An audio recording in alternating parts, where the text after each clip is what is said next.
Hi, my name is Khan and welcome to the new chapter. In this chapter, we are going to learn about what is order flow. Order flow is the first step to identifying the POI. POI means the price of interest when we can take decision for the buy and sell, and a specific area when we are looking for the buy and sell. So what is a order flow? Order flow means last buying momentum before this drop, or you can say last selling momentum before this upside move. That's called order flow. Order flow, order block, IFC, there are different scenario when we are looking for the buys and sell. These are all called POI, price of interest. As we know, order flow is the first unit of to identification POI. So how it looks like and how we can identify on your chart, let me show you exactly on chart, then you can understand clearly. So first of all, you have to understand if market is a bullish, then you have to identify last selling move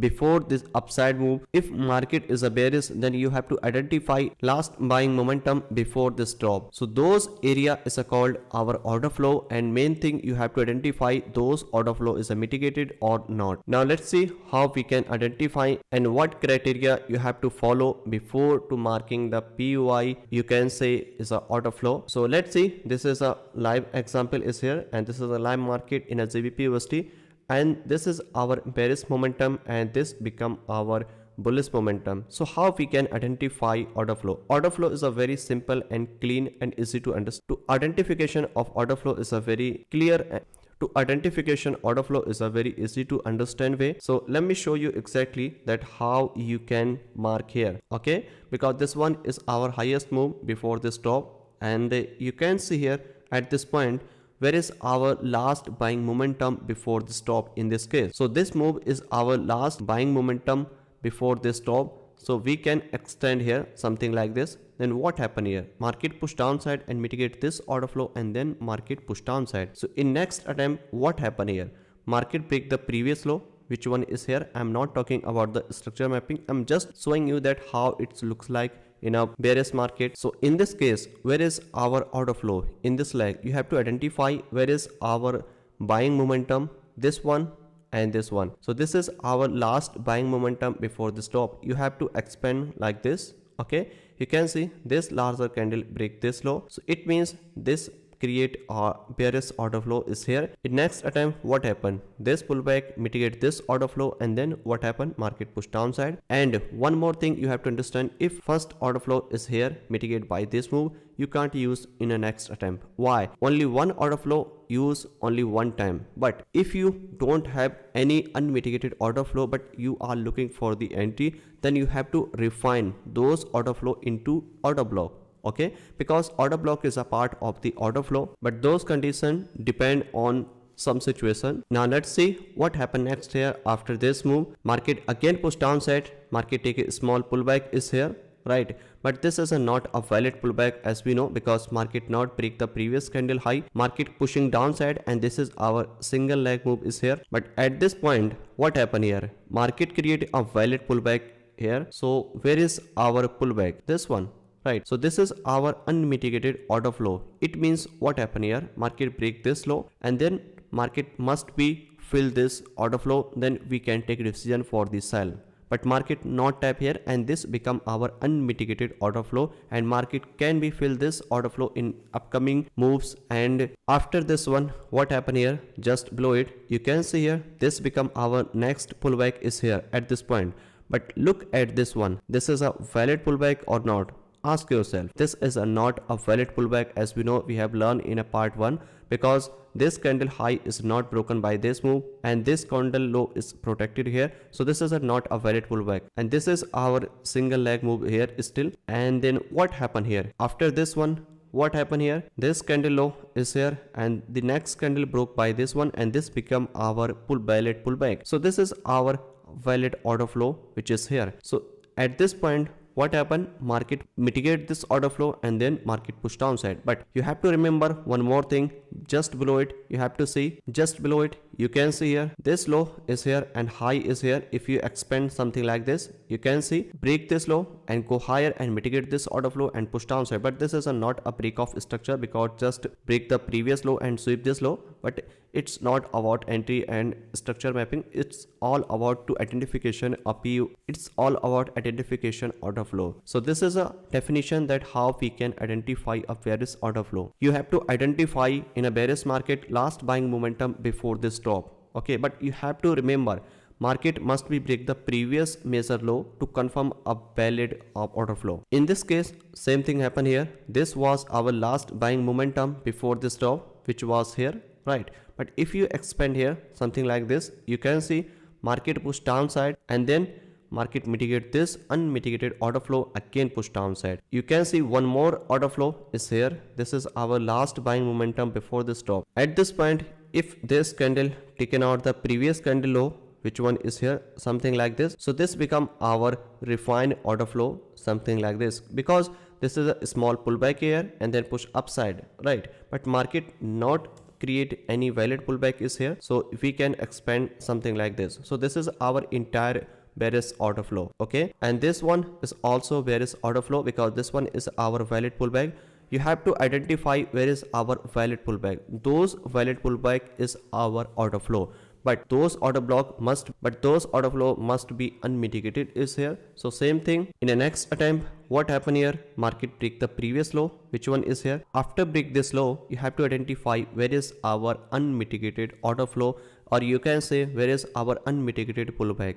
In terms of the bearish market, first of all you have to check top to bottom, because market momentum is a bearish. So first of all, look at this one. So this one is our last buying momentum before this top, which one is here, right? At this point, market not mitigate this order flow, correct? But this is a not valid entry, because market not break the previous low, so we can't take entry here. But this supply tap here, then we can take this entry, which will be covered in entry taps, then when and where we should take entry in a lower time frame, in a higher time frame. This video is all about order flow identification. Okay, in the next attempt, what happened here, market create another pullback, which one is here, and this one is also unmitigated order flow. Just below it, you can see one more order flow, which one is here, and this one is also, you can see in this leg, you can see 1, 2, 3 and 4 order flow, which one are unmitigated. There is no mitigated order flow. So market must be taken out the at least first order flow, okay, and then market push downside. But at this point, what happened here, market turn bearish to bullish at this point and then shift into bullish side. So you have to identify bullish order flow. In a bullish order flow, same thing will be apply last selling move before the buy side. After break the structure, you can see here, let's mark the first last selling move before the buy, which one is here, and this one is here, which is mitigated by this move. Okay, the next attempt, what happened here, where is our next order flow, which one is here, which is already mitigated here, and this one is here, and this move is mitigated by this move, correct? So this is happening here in a bullish market. Market momentum is a bullish, and market must be tap on your unmitigated order flow to continue go higher. Market break the previous high, which one is here. After break the previous high, you have to identify where is our last selling move before the buy. So first move was here, right, and this was internal move, and you can see in the next attempt this bearish candle mitigate this order flow, which one is here, right? So these order flow all mitigated here, and the one order block is here. So in this leg, only two order flow is still left, which is unmitigated. First one is here, right, and the next one is here, and extreme always high probability for the buy, right? But it's not about identification, but this is not all about entry types. This is I'm just showing you that how you can identify valid and invalid order flow, because this is a first unit to identification POI, and after that we will learn about order block. Order block is a refined version of the order flow. As we know, market in this case, as we know, market momentum was bullish and turn into bearish, and now we are looking for buy at least this order flow, right? So price can be take a short-term downside move at this point. So this one is our last selling move at this point. This is our last buying momentum before the stop. Market push downside, mitigate this order flow by this move. Again, what happened here? Market break this low and create new order flow, and mitigate this one and push downside. Same thing happen here. Market mitigate this order flow and push downside. Again, if market break this low, which one is here, and then market creates something is here, then we can see again order flow and market must be mitigate this one, something like this, and push downside. Okay, and at this point, if market hold this zone, and then we can buy here like this, but it's depend on the situation, and this is a correct way to identification order flow in a bearish market, in a bullish market, and these things applicable in everywhere, every time frame. It doesn't matter that which time frame you are looking for identification order flow. You can identify order flow in a higher time frame and lower time frame. You can also take entry based on the order flow, but when you are looking for the entry based on the order flow, then your risk reward will be decreased. Why? Because order flow take a very larger stop loss and order block take a small stop loss. That's why order block create a big RR and order flow create a small RR, and this is a simple way to identification order flow. First of all, you have to identify where is our trend. If market is a bearish, then you have to identify, wait for break the previous major low, break the previous low, then you have to identify where is our recent last buying momentum before this top in a bearish market. Same thing will be applicable in a bullish market. If market momentum is a bullish and break the previous high, then you have to identify last selling momentum, before the buy. Then mark those zone, and then you can react on this place in lower time frame and then buy or sell as per your plan. So this is a quick way to identification order flow. I hope you understand a lot of new thing in this chapter. You can rewatch this chapter multiple times, and I will see you in the next chapter. Happy trading.